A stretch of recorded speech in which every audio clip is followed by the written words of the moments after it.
We buy cars for more Newcastle शहर में पहली मर्तबा हलाल कार फाइनेंस, जहां पर आसान किस्तों पर बेहतरीन गाड़ियां दस्तयाब हैं। आइए जस्सी को फूल मिलाइए और मालूमात हासिल कीजिए। We Buy Cars for More, the first dealership in Newcastle to offer halal, interest-free car finance, subject to terms and conditions. Call Jussi now on 07979 465 623 or come and visit our Scotswood Road showroom or log on at webuycarsformore.com.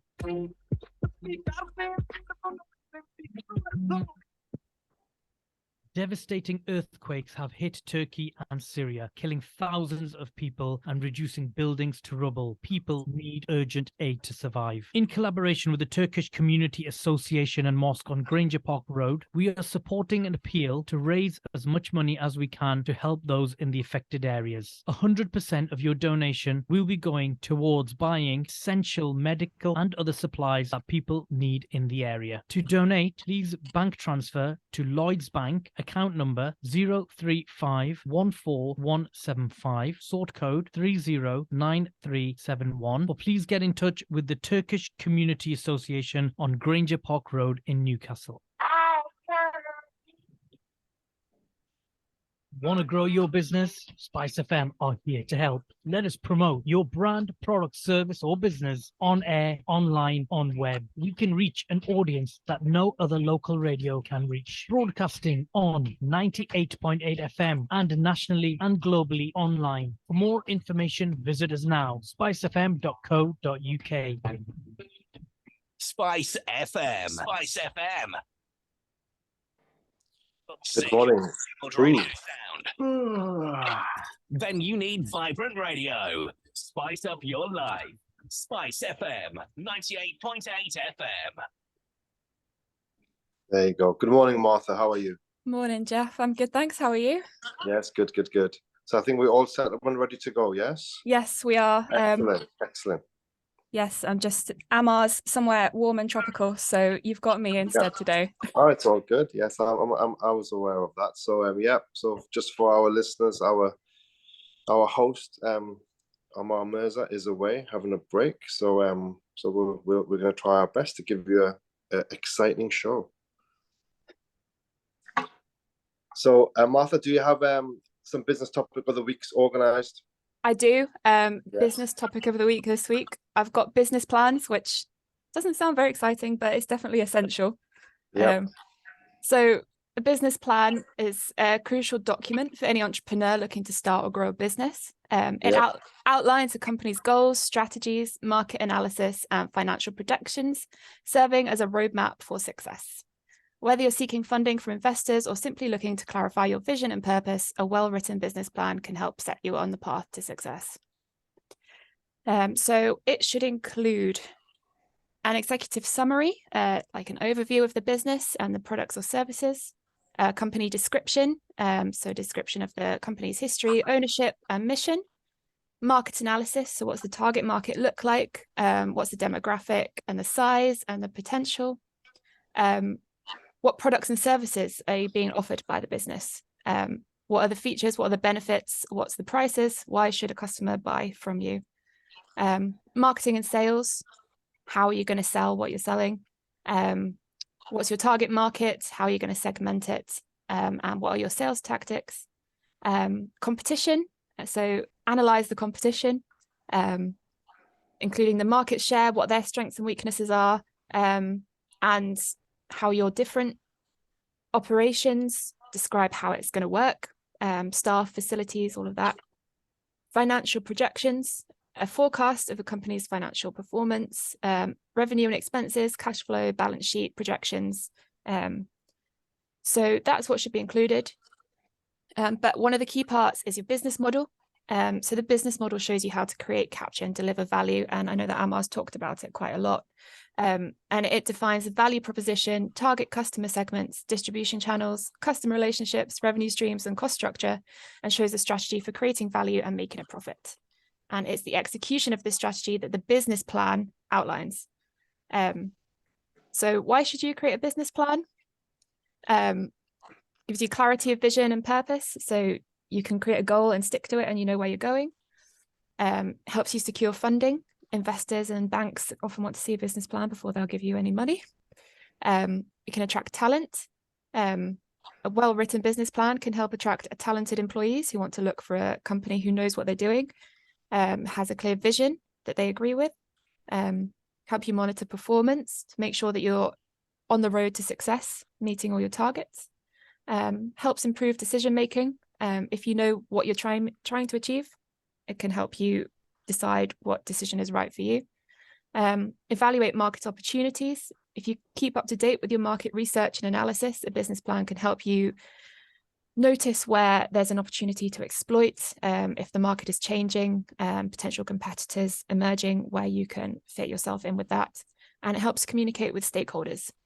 So a business plan it's quite a good thing to show your stakeholders if they've got questions about what's happening, and helps tell them your vision and goals and keep them up to date. So that's about a business plan.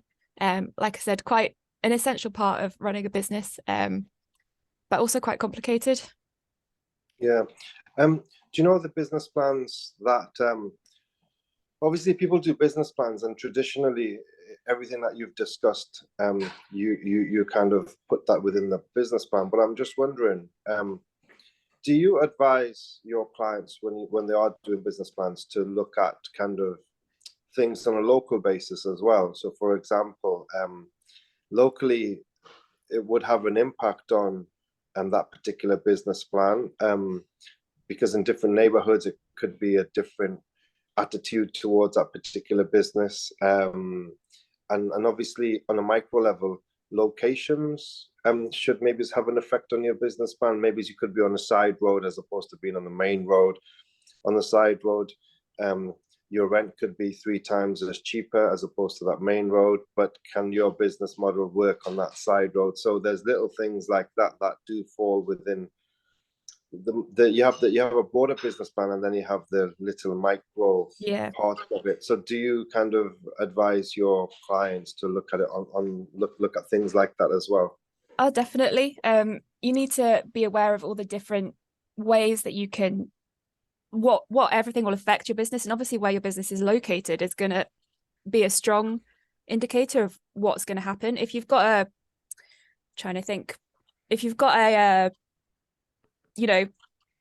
a restaurant in the middle of nowhere where you get maybe about 2 hikers a day, you're not going to succeed, unless you restaurant so good that it draws people in. But you need to be aware of all the local things, like you said. If it's down a side street, the rent's cheaper, but will you get the customers to make the rent? And it's creating a business plan like that can help you analyze the market, help you make those decisions. If you do your research and talk to potential customers, talk to competition potentially, and see where the niche could be that you could fit, maybe to balance maybe you're not on that back side street, but you're slightly further down the high street where you still get the customers, but the rent's slightly cheaper.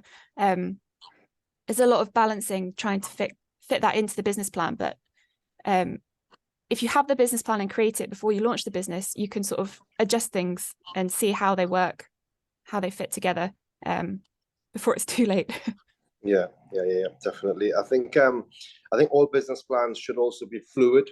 Yes. Because while you do the business plan on paper, in the practical world, things can be slightly different, and you do need to adapt. I think an important part of the business plan today, from my experience, is that you really need to be constantly adapting. You need to have a business plan that can be adapted on a regular basis. So, example, energy costs go up.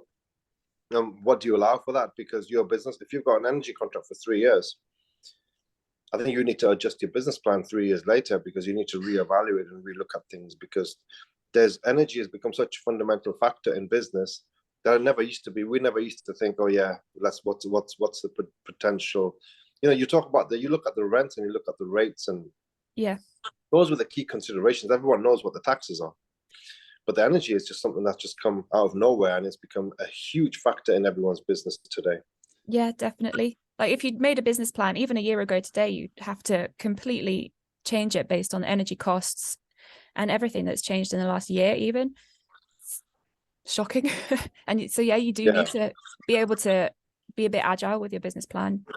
Yeah, I think it's a huge worry, and unfortunately, we made aware of businesses just closing down, because it's not when you if your costs go up ordinarily, if you think about it, the costings are usually, you talk about inflation, let's say it's 10%. Now, if you have inflation and it's 10%, that means that if your gas bill should go up in line with inflation, let's say hypothetically, Yeah. and it goes up by 10%. So if you're paying 300 quid a month, it goes up 10% to 330 quid a month, which fair enough, it's inflation. But when your gas bill goes up from 300 quid a month to 1,500 quid a month, I mean, which is what's happened to one of our electric bills and one of our gas bills Really? in one of the sites. Yeah, and we're not alone. There's this happening all across the board. And when we've approached them, they said, well, we are actually part of a bigger block, so our gas bill gets apportioned. So that apportionment has gone up by, and we weren't even the people that could negotiate with these energy companies. So whether the landlord has gone and looked at all the costs, I'm sure he has, because it's been a fair bill. Yeah. Over a decade, and all of a sudden it's gone up by 500%, which is just outrageous. And the thing is, the energy companies are getting away with it, and you have all of these so-called organizations which are there to kind of keep things in check. Watch bodies and energy watch bodies and ABC and the ombudsman and whatever else. I would say to myself, well, where have they all gone? Yeah. Because how on earth can you allow something to go so drastically wrong? And so drastically wrong that it's affecting so many businesses where they have to shut down. I mean, I just got something that came up on a feed, the Time Theatre Cafe. I think that's just something in the news. Has because it? that's shutting down. Yes, I've just had that feed coming through this morning. There's a restaurant across the river on the swing bridge, on the other side of the swing bridge. I think the Waterside restaurant, I think it's called, something on those lines. They closed up last week. So I mean, we're beginning to see the impact of, and those that have survived would have survived because the old contracts were in place. Yeah. When you have to enter a new contract in a new business today, you're in big trouble. And how on earth can businesses afford that kind of pay increase? But it seems to be that, yeah, this is what it is. You have to deal with it without any type of regulatory bodies coming in and saying that, no, hold on, you're not allowed to. I mean, yeah, it's a free market and there's competition and this and that, but when British Gas, show a £3 billion increase in their profits, It doesn't make any sense to me at all. and then they put their prices up by 500 or 5 times 500% increases in their gas. I mean, it's outrageous. Yeah. I mean, I remember I had this conversation with Ammar in the past. There's a shop in Fenham, and they charged. Let's say you have the best way to describe it is it's a vegetable. Imagine it's an exotic cucumber, right? And someone went to buy this exotic cucumber, and they the shopkeeper put it on the scale, charged him, passed it on to him, and he was outraged. And he said, "This is ridiculous. How can you charge me £8 for a cucumber, or whatever it may be?" And then he was going off it, and then he took the cucumber, kept the receipt. Then he went to the city council, and he said that, look, they are ripping people off, right? And within like a day or so, they got visited by someone in the anti-competition or whatever. I don't know what department it is, something on those lines. Because they felt that there's actually a body that's out there which, if you charge extortionate prices, this group can come and question your well. And then the gentleman, the shopkeeper, turned around and said, "Well, come along, come inside. This is how much I purchased it for." Yeah. It's so to purchase. I've actually only made a very small percentage on this profit as profit, and then they left on the straight and narrow strip immediately because there was nothing for them to say or see or say. Now, if those governing bodies exist to monitor, you're monitoring little shopkeepers. Who's monitoring the energy companies? There's no one that's doing anything, and I think it's catastrophic what's happening. And whatever it is, whatever the source of the problem is, whether they now trying to keep on saying that it's Putin this and Putin that, but at the end of the day, what's that going to do with our energy? Yeah. And why are you allowing? I mean, if you're diplomats, you should be there to sit there, get around the table, and talk for the best interest of people and people's livelihoods. And unfortunately, there are a lot of people that are on the edge, that are on the brink, and their businesses are kind of touch and go, subject to something that they've never put in their business plan, going back to the original question. Yeah. Because it's not in their business plan that, oh yeah, be ready for a 500% increase in your energy bills. And if they had known that the energy costs would have gone up so much, they may not have invested in that business. And they may, so whilst the business plans are brilliant, it's so important for anyone. But I think along with the business plan, I think since the pandemic, I think you have to have a business plan that's bulletproof. You know, and however way you're able to do that, you have to really do that and take macroeconomics into consideration. Whilst, as we said, you need to take all the local things into consideration, which is really, really important. But the macroeconomics and what's happening in the world is as equally important today to have a really robust business plan. Yeah. I mean, I don't know how you can possibly bulletproof your business plan about things like this. Like you said, no one could have predicted the pandemic. No one predicted a 500% rise in energy bills. You've got to do what you can do, but who knows what the next thing's going to be. Well, of course. And I think, look, that's the whole conundrum, isn't it? I think there are people that have made there's been a huge wealth transfer in the pandemic. Yeah. And there's people that have made huge amounts of money.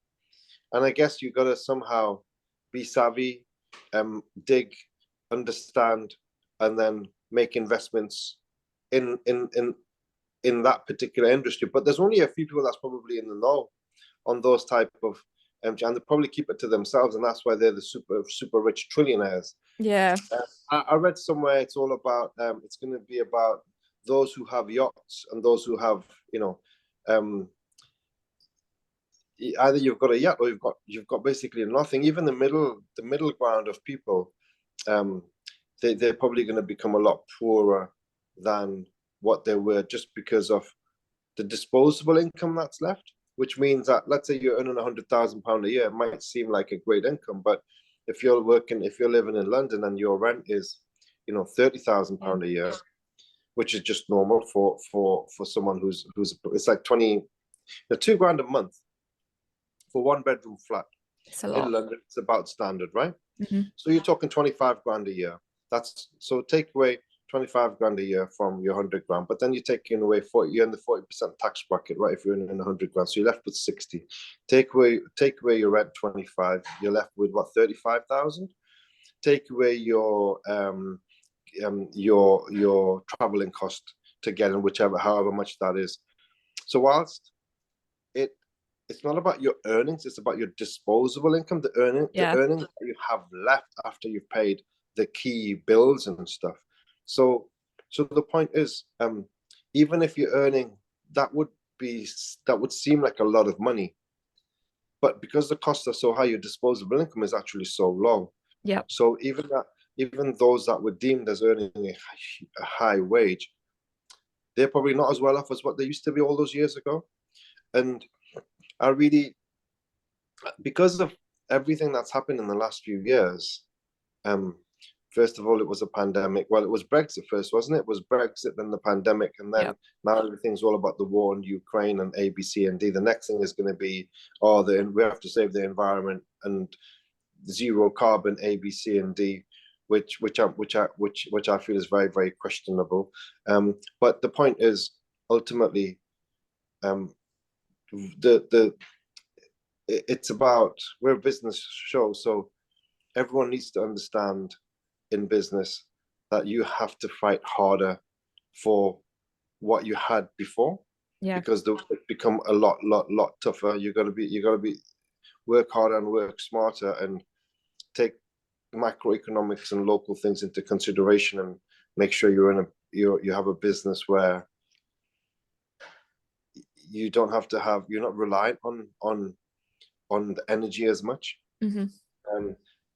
And restaurants is probably the worst thing in terms of energy costs, because all of your fridges and things like that. If you're working in an office 5, you take everything off and that's it, you go home.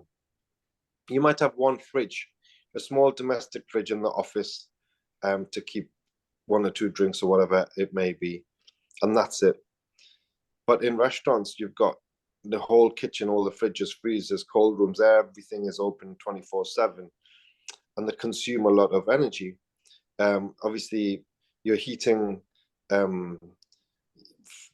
You got heating, but it's primarily you're always going to have extra bills. So maybe in this current climate, even if you have to legislate that cost against something else, so it's going to be it's a tough game. I think it's going to be a tough year, but there is going to be huge opportunities in certain sectors, and it's about individuals identifying what that is, and maybe having that. You can at least have your core business, but maybe invest in other places, which may not be your specialism, but at least you know that, yes, I can get a good return from those investments, which is going to help take my earnings up to a level that's sustainable. I think you've got to diversify. I mean, do you find that with the whole cost of living crisis that people are eating out less, like fewer customers? No, they're not, because I think what happens is, I haven't got any research on this, but my gut instincts is telling me that in 2008, when it was the last mini recession, nothing like this, we kind of worked out that people were going out less, but when they did go out, they wanted to make sure they were going out somewhere that's going to be memorable, so the experience was better. Yeah. Because if they're going to go, instead of going out twice a week, they're going to go out 1 time a week. So they want to, wherever they go to, they want to make sure, well, look, let's go to one of the better establishments, because I want to have a nicer experience, because I'm not going out as much. So the better establishments, and we were one of those, we benefited from that. So maybe it's overall, as a whole, people could be going out less. Yeah. But it's subject to where you are within that marketplace. So if the entire market is going out less, but then you've got this niche where people want to go to your particular venue because you're premium, because of the social circumstances where they are going out less, but they want to go to a better place, then actually you're going to be busier. Yes. Yeah, that makes sense. So that's where we found ourselves, and we find ourselves today. So we're quite fortunate in that regard. We feel that our business model is as watertight as it can get, but we're susceptible to the macroeconomics, the changing world, which was changing so fast, and we will be. We always say that we'll be the last man standing in our industry, but there's only so much that you can you can stand upon when things get so difficult, and as a constant. I mean, how much is anyone going to survive unless there's some kind of serious intervention from government level, where they come in and say to the energy companies that, no, boys, you can only go up by 10% on the previous year, or you can go up 15%, and that's it. And they should set a marker based on your old bill that you've paid. You can't go up beyond X amount. But there's no type of, feels as though there's zero kind of control by the authorities in terms of what the individual companies can do. It doesn't seem to be. No. The cap that they talked about for energy bills, that was just for personal use, isn't it? It doesn't count for business. It was just there. It would look, why give us a cap? Why don't you just deal with the energy companies and make sure they're not kind of doing what they're doing, putting things up by 500%. You let them to put it up by 500%, then you give them a cap for 3 months, or you give them, or everyone is entitled to support towards your energy bill and give us 50 quid to appease us. Yeah. I mean, that doesn't make sense. Why don't you tackle it at the root of it all, and don't let these big companies make billions of pounds by leaving millions of people very, very poor? Yeah. It's an outrageous kind of approach. And I always thought that governments were there to be there in the best interest of the public. And I question that because I don't see it and I don't feel it on a day-to-day basis. No. And I'm not there to slate the governance, whether it be the central government or the council, but I'm just sharing an experience, what I see on a day-to-day basis, and everyone that I speak to in business, and we are very, very close to our customers because we see them and talk to them, interact with them. So it seems as though that government has lent itself towards helping the big corporate organizations that kind of having a big say on what they do. So it seems to me that the big companies are telling the governments what the government should be doing and not the other way around. And I thought that you're governing a country and its people and its resources, and it's ultimately for the best interest of the people. And it has been that way, and we have felt that, and we have a great country and a great economy, and everything that's been created has been amazing for all of these years. And it's just all of a sudden you feel that there's some kind of a change in the last few years. Yeah. Where it doesn't seem to be in the best interest of the public, but more for the best interest of the big corporate organizations. Yeah. And that's very concerning. It is. I mean, you think about in America where they talk about all the lobbying and all the big companies buying politicians. It just worries me a little bit. But yeah, and the thing is, unfortunately, we're never going to be a big business because those big businesses, that people that sit on those boards of those companies, I mean, how many big energy companies can you have? I think that, the majority of the public, they're going to have their jobs working for others, whether it be like working for the big companies. And then there's going to be some within which they're going to be self-employed. To kind of earn probably a little bit more than what the employed can earn. And then you've got the big businesses, and how many of them are there? How many Amazons are there? And so the big companies, it's a handful of people that are making trillions. And they don't even need all of that money, but either way, and then the masses, they're left poorer. But the masses are the ones that need the help, and the masses are the ones that should be looked after. I mean, for example, the nurses going on strike. Yeah. I mean, my heart goes out to the nurses, because if you've ever been in hospital, I mean, the care and the love that you get from the nurses, they're part of the reasons. Yes, the doctors will probably perform if you need an operation or whatever it may be. But I think part of the reason why you feel better and you get out of hospital a lot is the selfless care that these nurses give you. Definitely. And they are, if you think about it, health is almost, they say health is wealth. So when you're unwell, to keep your body intact and keep your health intact is so important. And they play such a phenomenal part in that why should they be fighting to get a few quid pay rises? Because they should be well looked after. Yeah. Because the NHS has been one of the most attractive things about what the UK, it's that social security that everybody needs, that the NHS has provided us with. And that should be protected at all times, but they're not protecting it. And whilst you sit there and clap for the nurses during the pandemic, and now they want to pay rise, you're not giving them anything. Yeah. It doesn't make any sense. So the people, the masses, they need looking after, and I don't feel that they are. And if things continue, I don't know what's going to happen, by the end of this year or next year, because there needs to be some kind of a change so that people feel a lot more at ease. People feel as though that they go out, work very, very hard. They've still got a few quid left. They can enjoy on their family and not be as stressed, and A, B, C, and D.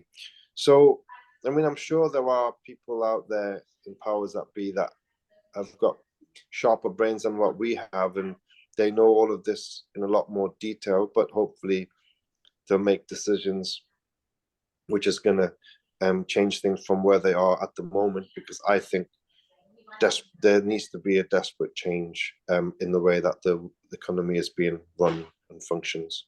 No, I agree. And I mean, when you've got nurses, teachers, ambulance strikers, Royal Mail, lawyers, everyone on strike, that just sort of, it sounds like systemic, rather like it's not just about one thing. Yeah, it is, as you say, it's systemic. It seems to be.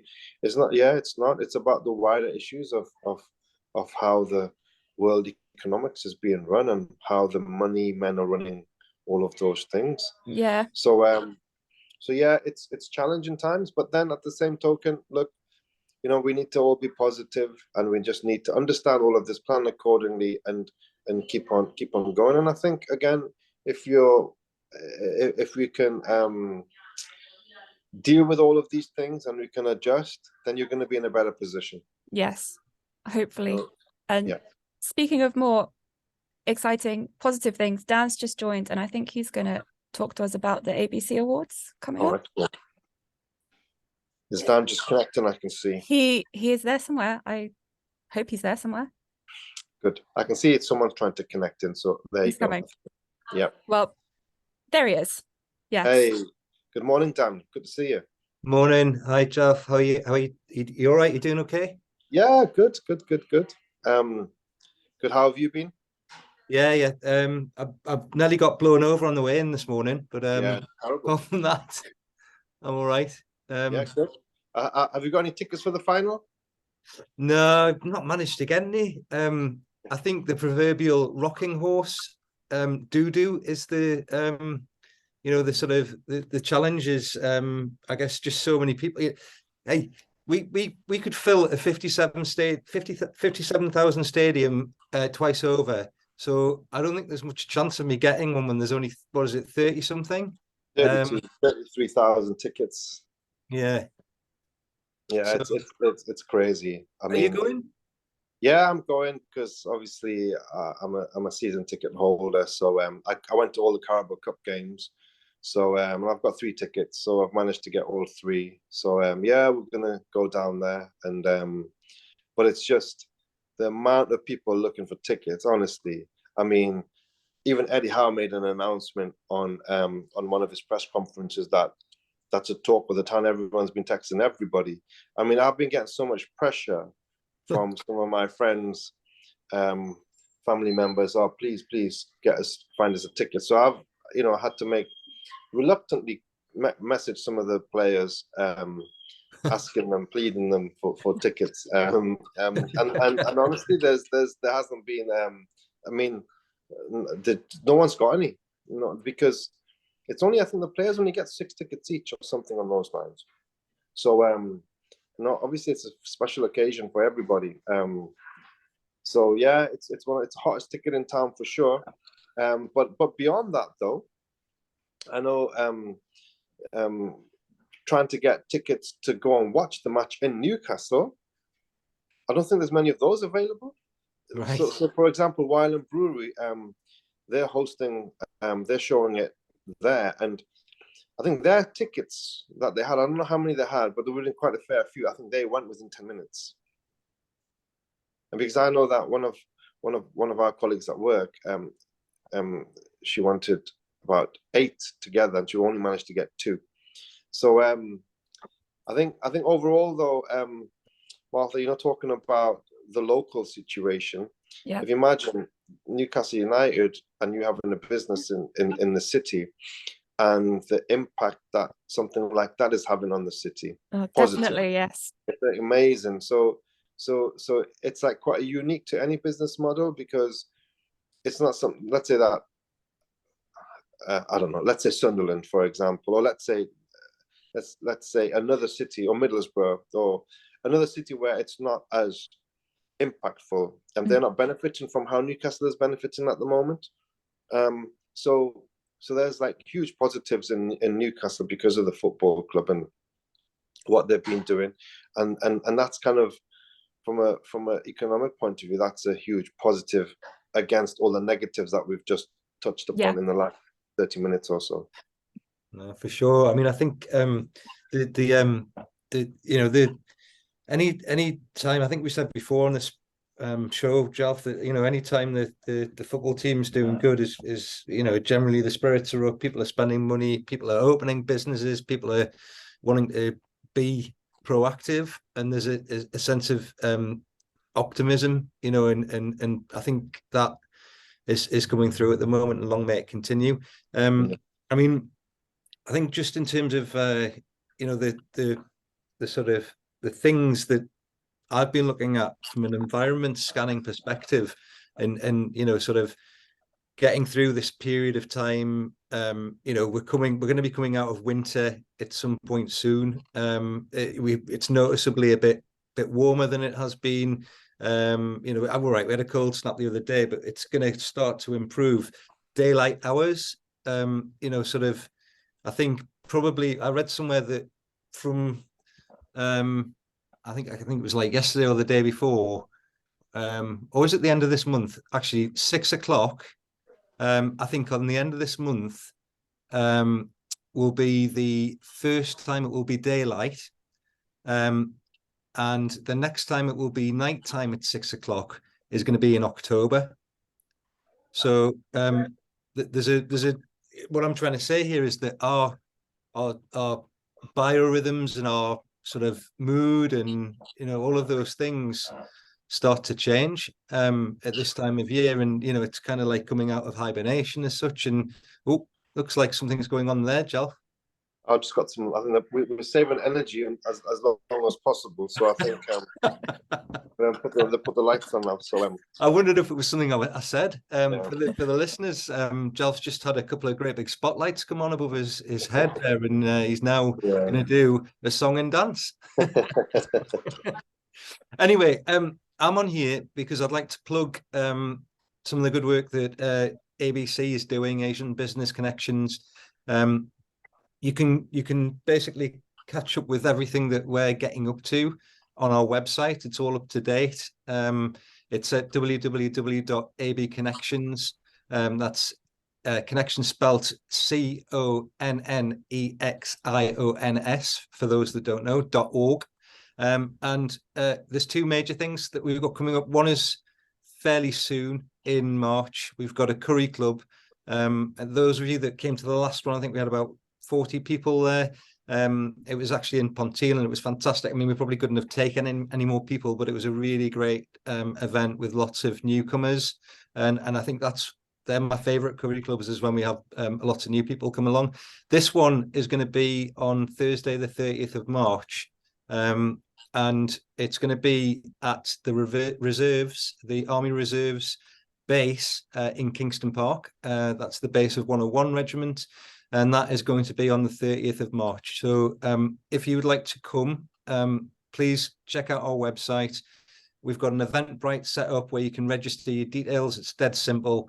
Plug in your email address, you get your tickets, and then come along and enjoy the food and also the company of other like-minded individuals, people who are looking to network from a business perspective, people who are looking to learn more about the forces, their drive for recruitment.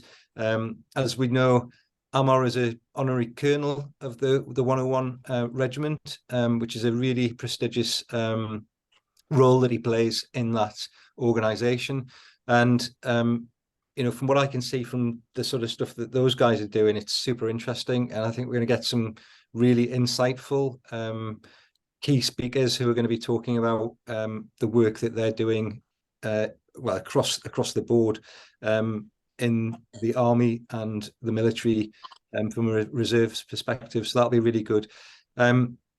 if you'd like to come, Jalf, if you're available, it'd be great to see you there. You can, give us your opinion on some of the fodder and let us know what how many star rating you would give us, and etc. etc. I don't know if it's army chefs or whether it's port in this time, but it's going to be great. It's going to be a really good opportunity to mingle and network. And then the other thing is the awards, which I think you were away on holiday somewhere last year, weren't you? I think. Yeah, I was away. I think I was in October, wasn't it? I was in Dubai actually. Yeah. Yeah. Yeah. I mean, I think we missed you. We certainly felt your presence there because you've always been an avid supporter, and there was some great prizes that we had on behalf of Dabawal and Kai Kai that were given out for charity on the evening in the raffle. So that was fantastic, and thank you very much for that. Yeah.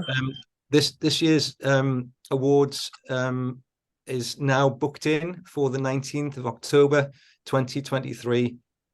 We've had a really good initial response from people who are wishing to nominate people across so many different sectors and industries and businesses, and not-for-profit, third sector, public and private sectors as well. And the depth of talent in this region, and actually wider than this region, is just phenomenal in terms of the people who are being put up for nomination this year. So we had some great response so far. Please check out the website again on the events page, and you'll be able to nominate people there for the awards. I just wanted to remind everyone as well that we are looking for partnerships this year. So anybody who would like to get involved with the event and potentially partner us and sponsor an award would be fantastic. We do already have a really great supporter on board in the way of Northumbria University. Newcastle, please come as well. But Northumbria is on board already, and they're doing a great job. I think, Martha, we were saying that the Northumbria University didn't it win some kind of award or some prize? I think they were University of the Year or something like that recently. It was like a Times. Yeah, it was a big award. So really great to have those guys on board. So that's on the 19th of October this year. And yes, if you'd like to book a ticket for yourself, for your organization, a table, please sort of get in touch with us, and we can sort that all out. I would urge you all to kind of maybe get a bit of a move on, because we are starting to see people sending a lot of messages about the awards this year. So it's going to be a great event. And then just in general, I think, Jalf, just ABC as an organization, as a connector, it's been a really great sort of vehicle, over the years, and with so many people's support and involvement, it's a fascinating thing, and I think it's a great thing for the region to have something that connects so well with so many people. I think it was always there to bring, obviously, businesses together and inspire little businesses to kind of get into business and develop their businesses to become better businesses, bigger businesses. So I think Ammar, especially who's driven this, I guess we all can be really, really proud of where it is today, because there were other organizations, of similar nature that unfortunately they start off, but they don't sustain themselves because then they don't drive it, or they don't make a difference. I think ABC and even the networking events that you've mentioned, the benefits of going to those events. I mean, I've felt the benefits of those events over the years, because when you go and meet some key individuals, and everyone from a different skill set have always got something really interesting to share, because that's the area of expertise. And whether it be somebody in planning, or whether it be whether you're talking to a specialist solicitor in a particular field, let's say a corporate law solicitor, and you have the opportunity to network with them, and you're in a room, but you might need to pick their brains at that particular moment because you've got a business dilemma. And by doing that, A, you can be inspired, B, you can get contacts, and C, you could solve a solution that you had through that networking event. And sometimes if you're trying to find that right individual through other mediums and not a networking event, I mean, how do you find them? How do you even get past their PA on when trying to calling a company, or, well, I want to identify this particular individual? You're not going to be able to get through to them.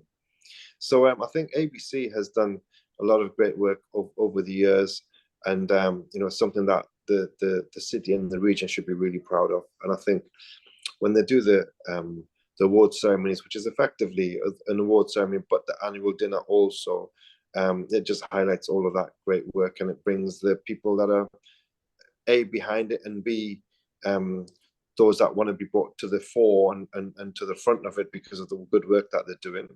It showcases all of that off, and I think it's a really, really amazing event and great for the city. So yeah, we all should be really proud of it. So that's ABC, AB Connections, Asian Business Connections. That's abconnections.org. Just other couple of things, Jalf, on the horizon, and just topical things. And I don't know if you sort of have been that close to the sort of emergence of I guess AI, artificial intelligence, and tools that are being used in the marketplace these days, or within different businesses. Just one that we had a training session on this week was a little thing called Chat GPT. I don't know if you've heard of it or seen it on social media, or No. you made aware of it, but it's a revolutionary chatbot that you can pretty much type anything into, and it will give you a response, and kind of like it'll write a memo for you, it'll write a social media post for you, it'll write a story for you, it'll write a book for you. It's kind of like, it's just this amazing thing that doesn't feel like a bot, and has a more human type of feeling to it. Okay. Now, Martha and I have been involved in this a couple of weeks. We've been getting training sessions, pretty much, just fairly basic ones, but to kind of get to use it and to see how we could integrate it into our sort of lives or our work, and try and be more efficient through using things. And it's I mean, Martha, what do you think? Have you had some good experiences with it so far? Yeah, I think you've got to ask the right questions of it, because I started using it a little bit before we did the training sessions, and I was getting, all right results. But now that I've worked out what to ask it, it's quite scary, the sort of human-like ways it can respond to you and think. It'll be interesting to see what happens in the next year or so, I think. Yeah.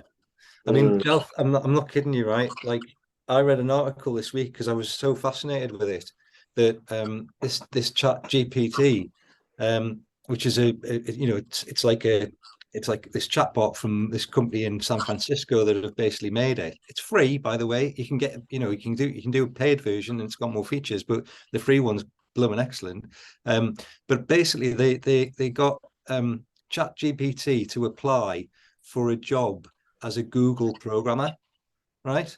And so they got at the interview, and they set it up, and the interview was over chat, and Chat GPT got the job. This is a job for $183,000 in Silicon Valley. Yeah, it's bizarre.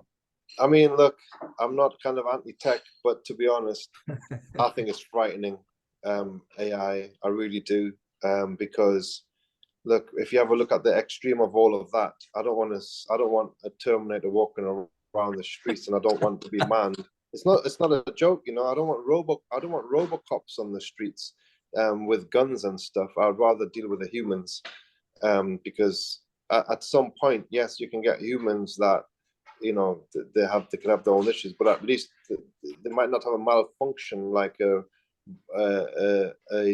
iRobot might have. And there are San Francisco and all those other places. They are. I mean, I think Elon Musk has said himself, they are pushing AI, and he knows what the future can be or is going to be like. And I think it's bloody frightening. It really is. So look, AI, we should all embrace technology because it's been so valuable, and it's added, so much to our lives. But again, there needs to be a point where they don't cross. And I don't know if that's going to be, if the governments are going to be able to control that. Because if they can't control the energy prices, right, what do they actually have control of? That's my worry moving forward, 10 years ahead or 15 years ahead or 20 years ahead. And plus, what about all those programmers when they don't get the jobs because it's all computers? What are they going to do? Yeah. I mean, what jobs are they going to do? Exactly. Are they going to go and work in McDonald's, serve some chicken nuggets and stuff? I don't know. So hey, it's great, but I think let's see how it all pans out. Hopefully, if it all pans out in the right way and there's the right kind of regulations there, which is based on the interest of the public and not the corporates, then I think it could all be brilliant. So let's see where the future holds on that. But I know for sure it's going to move at a lightning pace as technology does.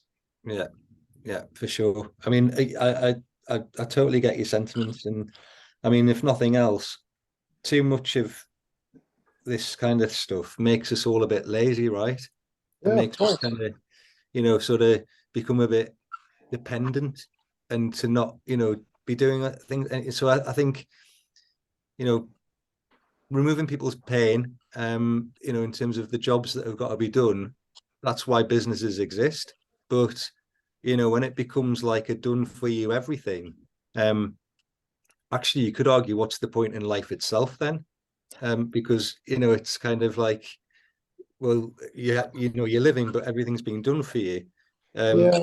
It's, do we all end up in evolution just ending up being ahead? With no legs? That this particular bot, right? Obviously, it's been programmed by people, and its thought process has been programmed by people. So if you ask him about an opinion on something, it's most likely going to give the opinion that it's being programmed with. So if you're going to give an opinion, let's say, I don't know, on climate change, it's going to tell you about what they want to tell you about climate change. It's a bit like we have Greta Thunberg, yes, but where's Greta today when there's in Ohio? I don't know if you've heard about that train that exploded with nasty chemicals, and it's like a mushroom cloud. But I'm a bit curious as to why Greta hasn't come out and said, "Oh my God, there's an environmental disaster." So is she's programmed to not talk about that particular environmental disaster because of who's maybe behind or whatever it may be. So it's all, the more and more you depend on robots and stuff, it's going to be programmed with a particular thought process. And is that what they're going to be teaching every single child, a particular way to think based on your best buddy? Tomorrow your best buddy is going to be this particular bot, because they'll probably make a bot best friend or something. When you don't know about something, you want to turn to your best friend, but instead you're going to turn to your bot, and your bot's going to be advising you about your life. Right? And what advice is the bot going to give you? I'll tell you what, you have to be flexible to turn to your bot, wouldn't you? But anyway, that's another story. But no, I mean, we've got to just see how things pan out, I think, like you said, and it's a big leap, I think, in terms of some of these things. And I think you touched on an important factor is that as long as you know how things are working and you can stay in control of it, then that's a good thing. If the thing is then starting to do it itself and nobody knows how it's working, and that's when there's the potential for things to become a bit divisive and sort of unknown and untrustworthy and scary, quite frankly. But anyway, how are we doing for time? Are we Yeah, we'll probably get cut off any minute, but I think we are coming towards the end of our show, and sometimes we're not. Sometimes Spice FM does the ads do kick in a little bit before 11, but I think we've still got a couple of minutes to go. Cool. No, a fantastic sort of, I guess, show today. Really, really great to see you guys, and I think probably a little bit jealous that Ammar's away and where he is and what he's doing, and I'm sure he's having a wonderful time. Is he away for a few days? Is it a week or it's a couple of weeks? It's a couple of weeks, isn't it? Yeah, he's not back till March. Wow. So, well, he deserves it. He's living the life. Good on him. Mm-hmm. Absolutely. The only thing that's bad about it is that he might have time to think, and then bring all of these ideas back for us to be able to. Jet setting around the world, and I think if there's any holidays that I'd probably go to Skegness or something. So, well, you've enjoyed yourself a few times recently, Jalf, and you've got this match coming up. We've got that to look forward to in a few days. Well, about 7-8 days time now, isn't it? So yeah, gonna be fantastic. As someone who doesn't know anything about football, who are we playing? So look, Newcastle United haven't won a major trophy since 1955. They've won a trophy, I think it was in 1969. So, and it's our first cup final in Wembley, Carabao Cup final against Liverpool. And it's the first final in about 24 years or so, something on those lines. Let's say a quarter of a century. So we're playing against Manchester United, who are looking really, really good at the moment. But hopefully it'll be an amazing game, and hopefully somehow we can win, because we've got to win. We just have to win for the city. It's so important. As a football club, the journey that we're on. Educate and enlighten. Text us on 800 the show there. Email us at studio@spicefm.co.uk. Thanks, The Royal Jalf. College of Nursing has warned its fresh strike action will have a significant impact on the NHS.